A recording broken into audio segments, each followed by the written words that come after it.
আসসালামু আলাইকুম। আশা করি আপনারা সবাই ভালো আছেন। আজকে আমি আপনাদের সঙ্গে রেজালার স্টাইলে মুরগি ভুনা রেসিপিটা শেয়ার করব, যেটা খেতে খুবই মজা এবং একই রকম মুরগি মাংস খেতে খেতে হয়তো আপনাদের ভালো নাও লাগে। এর জন্য এবার আপনাদের জন্য নতুন স্টাইলে একটা মুরগির মাংস নিয়ে আসছি।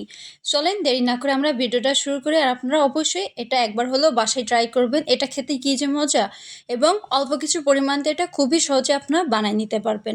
এখানে আমি টক দই আর বাদাম বাটা দিয়ে মাংসটা ভালোভাবে মেখে নিয়েছি। এ পর্যায়ে আমি এখানে তেজপাতা, দারচিনি, এলাচ, লবঙ্গ 1 কাপ পরিমাণ এখানে পেঁয়াজ কুচি দিয়েছি। পেঁয়াজগুলো ভালোভাবে কষিয়ে নেওয়ার পর এর পর্যায়ে আমি এখানে পেঁয়াজ বাটা, রসুন বাটা, আদা বাটা দিয়ে দেব।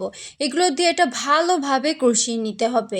কষিয়ে নেওয়ার পর এর পর্যায়ে আমি এখানে মরিচের গুঁড়া, হলুদের গুঁড়া, জিরার গুঁড়া, ধনিয়ার গুঁড়া, মশলার গুঁড়া এবং স্বাদ মতো লবণ দিয়ে পানি দিয়ে এটা ভালোভাবে কষিয়ে নেব। যখন তেলটা উপরে ভেসে উঠবে এ পর্যায়ে আমি মাংসটা দিয়ে দেবো। মাংসটা দিয়ে আমি ভালোভাবে নেড়ে নিয়ে এখানে ঢেকে কষিয়ে নেব। এখানে আমি কোনো এক্সট্রা পানি দিব না। কষানো হয়ে যাওয়ার পর এখানে আমি গুঁড়া দুধ ইউজ করব।